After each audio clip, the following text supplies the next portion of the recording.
जैसा कि आप सभी लोग जानते हैं, मैं हिमांशु श्रोत्रिय आपको रीजनिंग के टॉप 10 क्वेश्चन करा रहा हूं। 10 का दम हमारी सीरीज चल रही है जिसमें डेली के 10 क्वेश्चन कराने की कोशिश कर रहा हूं और वो क्वेश्चंस करा रहा हूं जो अक्सर एग्जाम में आते हैं या आए हुए हैं।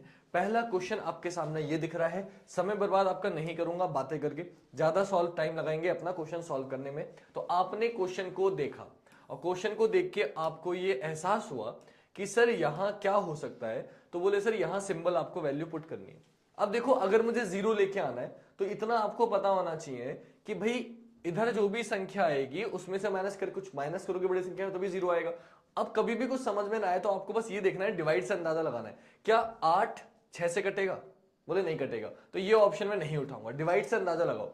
डिवाइड यहां लगाऊंगा तो 96 2 से कटेगा? बोले कटेगा, तो रख के देखो 8 - 6 गुणा 96 और डिवाइड 2। अब देखो 96 को 2 से भाग भी कर दोगे तो भी 6 से गुणा करोगे, जीरो नहीं आएगा। जीरो नहीं आएगा मतलब ऑप्शन सी भी मेरा आंसर नहीं होगा, कैंसिल।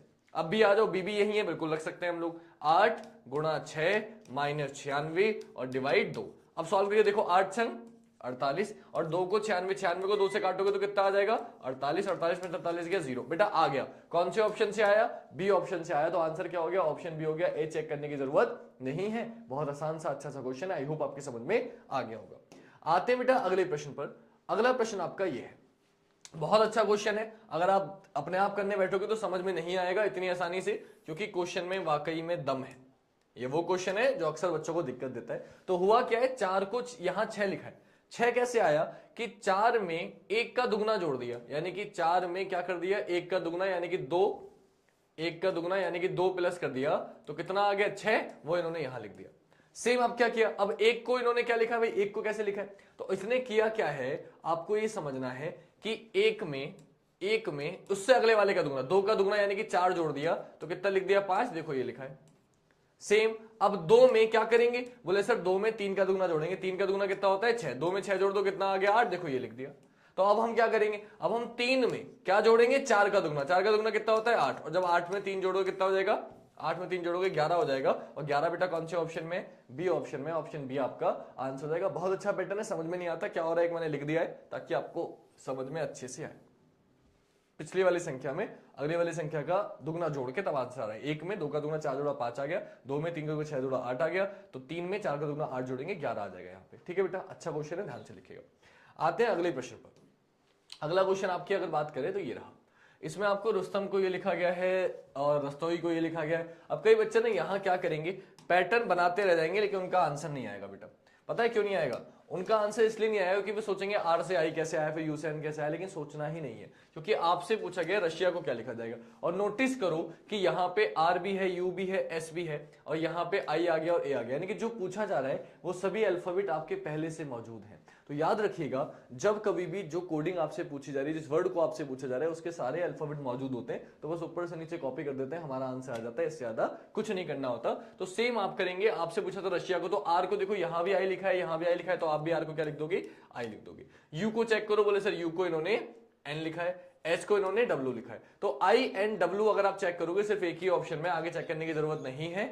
ऑप्शन सी आपका आंसर हो जाएगा। क्लियर हो गई बात? बाकी को चेक करने की जरूरत नहीं। बाकी किसी ऑप्शन में आई एन के बाद डब्ल्यू नहीं था, तो आंसर हो गया ऑप्शन सी। आई होप आपकी समझ में आ गया होगा। आते बेटा अगले प्रश्न पर। अगला प्रश्न आपका यह है, आसान से क्वेश्चन है। मैं देखो क्वेश्चन आए हुए करा रहा हूं, तो मेरा मकसद सिर्फ आपको क्वेश्चन सिखाना है, आपको डराना नहीं है। मैं चाहूं तो यूट्यूब के बाकी टीचर्स की तरह आपको ऐसे ऐसे क्वेश्चन दूंगा भारी, जो आपको यार ये तो मैंने कभी देखा नहीं क्वेश्चन। भाई कर भी लोगे, सीख भी लोगे, लेकिन एग्जाम में नहीं आएगा तो करोगे क्या उसका?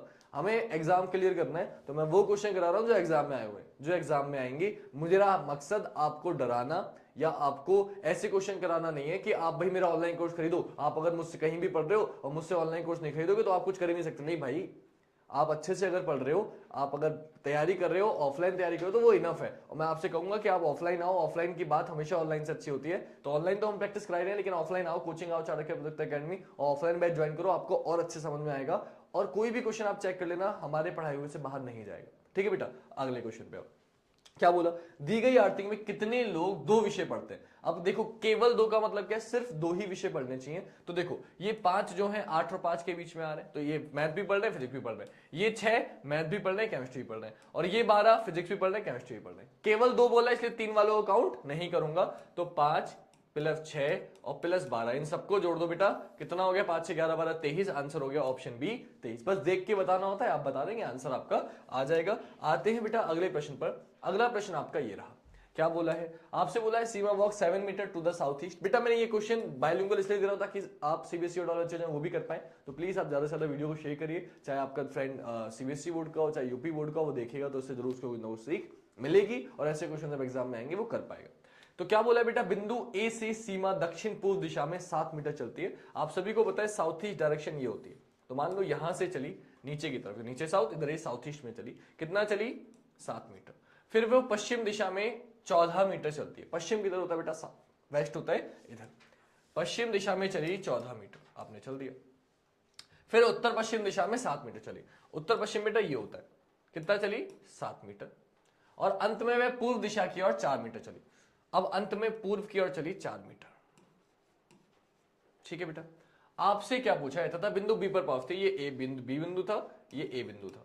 आपसे पूछा है ए और बी के बीच की दूरी ज्ञात कीजिए, ये दूरी बतानी है बेटा। देखो ये 7 ये 7, तो ये 14, ये भी कितनी होगी 14, सिंपल सा कॉन्सेप्ट है। अब 14 में से 4 आप चल चुके तो उधर कितनी बची बेटा 10, मेरा आंसर कितना हो गया 10 मीटर। ज्यादा दिमाग लगाने की जरूरत नहीं है, ऑप्शन 10 आपका आंसर हो गया।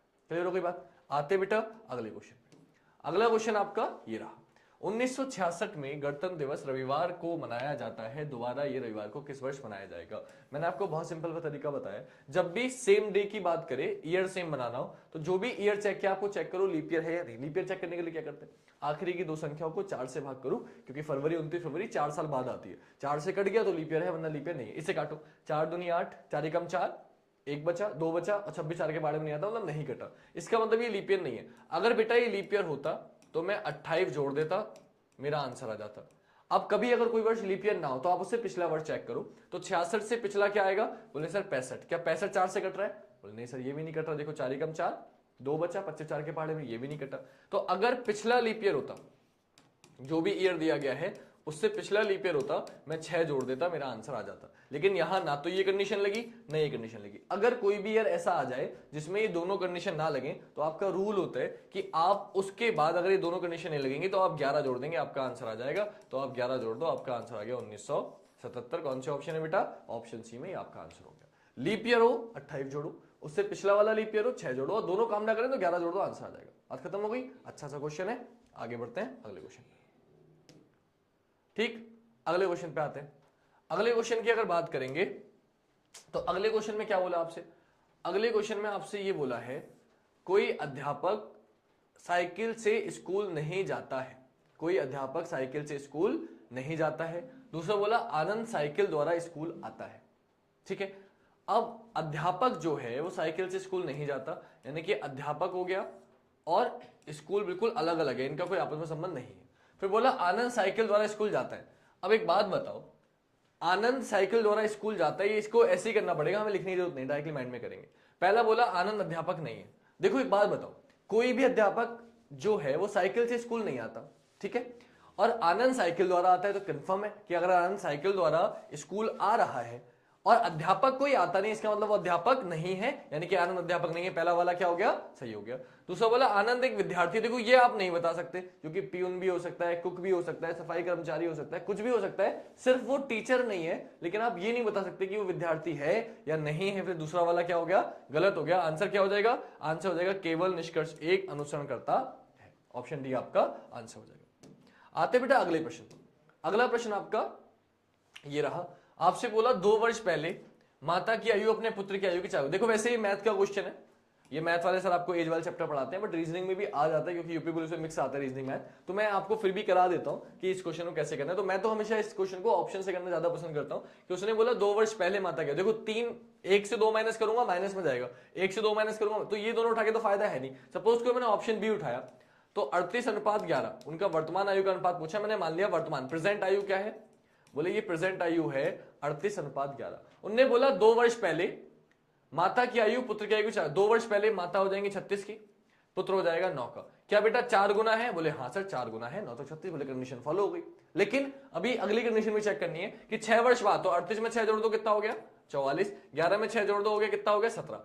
6 वर्ष बाद माता की आयु पुत्र की आयु के दो गुना कितना हो गया 34 से 10 ज्यादा होगी क्या 34 में 10 जोड़ने पे 44 आ रहा है बोले हाँ आ रहा है आ गया कौन से ऑप्शन से आया बी ऑप्शन से आंसर क्या हो गया बी ऑप्शन हो गया ठीक है अभी कुछ बच्चों ने सपोज करो सी उठाया तो क्या करते अगर आप सी उठाते तो प्रेजेंट हो जाते 1957 आप जब 2 साल पहले जाते ये हो जाता 17 का और ये हो जाता 7 में से 2 गया 5 का क्या 17 5 का 4 गुना है बोले नहीं है आंसर हो ही नहीं सकता तो यानी कि ये आंसर नहीं होगा तो आप ऑप्शन से एलिमिनेट कर सकते हो आपको एक्स वाई मानने की जरूरत नहीं है बहुत डिफिकल्ट एक्स वाई मैं नहीं मानता हूं भाई मैथ वाले सर बाकी आपको बहुत सारी ट्रिक्स बता सकते हैं अच्छी जिससे आप समझ सकते हो लेकिन मैं हमेशा ऑप्शन से करता हूं और आसान पड़ता है हम जल्दी कर पाते हैं आई होप आपकी समझ में आ गया होगा आते हैं अगले प्रश्न पर अगले प्रश्न की बात करें तो आपसे बोला गया एग्जामिनेशन एक वर्ड दिया गया और आपको बताना है इसमें लिखा नहीं है क्या बताना है तो इसमें या तो ये बताना होगा कि कौन सा वर्ड इस अक्षर के शब्द के अक्षरों का प्रयोग करके बन सकता है या ये बताना होगा कौन सा नहीं बन सकता दो ही प्रोसीजर है आपके तो अगर हम चेक करेंगे देखो एग्जाम तो आपको साफ साफ दिख रहा है ये बन रहा है ना आप चेक करोगे एनिमेशन तो आपको दिखेगा एनिमेशन भी बन रहा है यानी कि इसमें आपको ये बताना है कि कौन सा नहीं बन सकता और कौन सा नहीं बन सकता की पहचान क्या है बेटा उसकी पहचान ये है कि आप ऐसा अल्फाबेट ढूंढो जो ऊपर हो ही ना लेकिन नीचे आ गया हो या ऐसा अल्फाबेट ढूंढो जो ऊपर तो एक बार आया हो लेकिन नीचे एक से ज्यादा बार आया हो तो यहां आपको साफ साफ दिखेगा एल देखो कहीं भी एग्जामिनेशन में एल नहीं आ रहा और अगर एल नहीं आ रहा मतलब एनिमल कभी भी नहीं बनेगा इसलिए आंसर क्या हो जाएगा ऑप्शन बी आपका आंसर हो जाएगा क्लियर बेटा आखिरी क्वेश्चन आपकी क्लास का ये है इसमें क्या पूछा है आपसे दिए गए चित्र में कितने त्रिभुज हैं तो आप क्या करोगे बेटा मैंने आपको बताया था देखो इस ध्यान से देखना अगर मैं इस त्रिभुज की बात करूं तो एक छोटा वाला ये है दूसरा छोटा वाला ये है तीसरा बना इन दोनों को मिला के तो यानी कि इस एक फिगर में 3 आते हैं तो देखो 3 ये आ गए 3 ये आ गए 3 ये आ गए 3 ये आ गए 3 ये आ गए और 3 ये आ गए कितनी बार 3 आया है बोले फट 6 बार तो 3 छंग 18 मेरा आंसर कितना हो गया 18 एक सेकंड में बता दोगे इस फिगर में कितने त्रिभुज हैं 18 त्रिभुज हैं क्योंकि किसी फिगर को भी मिला के बड़ा त्रिभुज नहीं बन रहा है अब इसे खत्म करने से पहले बेटा आपको एक क्वेश्चन था अभी ईयर वाला उसमें कई बच्चों को डाउट होता है कई बच्चे इसका आंसर 72 लगा के आएंगे ठीक है कई बुक्स में भी हो सकता है आपको 72 मिले तो एक बात समझा देता हूं आप लोगों को ये कैसा ईयर है सिंपल ईयर ये कैसा ईयर है लीप ईयर कभी भी एक बात बताओ सिंपल ईयर में 29 फरवरी आती है बोले नहीं आती लीप ईयर में 29 फरवरी आती है बोले आती है तो यानी कि ये पूरा कैलेंडर तो कभी सेम हो ही नहीं सकता अगर आप 1966 से 1972 की बात करोगे तो इसमें तो 29 फरवरी आएगी इसमें 29 फरवरी आएगी नहीं जब 29 फरवरी आएगी नहीं मतलब कैलेंडर सेम होगा ही नहीं कैलेंडर सेम होगा ही नहीं इसका मतलब ये तो मेरा आंसर नहीं हो सकता बट फिर भी ये आंसर क्यों देते हैं मैं वो समझा देता हूं आपको फिलहाल मैंने आपको बता दिया 66 में 11 जोड़ दो 1970 आंसर हो गया सपोज करो यहां 1976 की जगह 1976 कर दे अब आंसर ये होगा 1972 अगर यहां 77 नहीं है तो आंसर ये होगा अब ऐसा क्यों होगा वो समझो ये ऐसा होता क्या ट्रिक की जगह अगर बेसिक पे आए तो ये सिंपल ईयर है सिंपल ईयर में एक ऑड डे होता है 365 को 7 से भाग करोगे एक बचेगा मैंने आपको पूरा कॉन्सेप्ट सिखा रखा है कैलेंडर बाय हिमांशु सर आप यूट्यूब पे सर्च करेंगे वीडियो मिल जाएगी आप वो चेक करो पूरा कॉन्सेप्ट सिखाया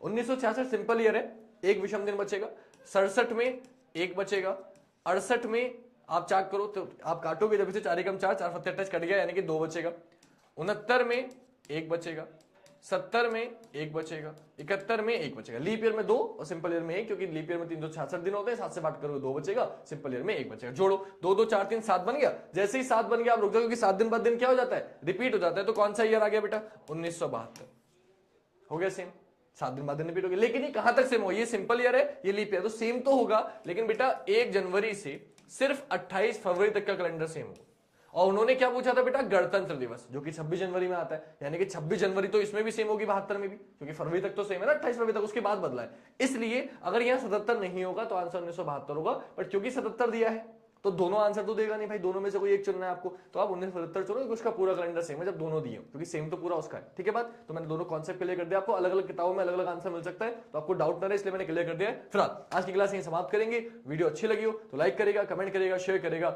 जय हिंद जय भारत वंदे मातरम।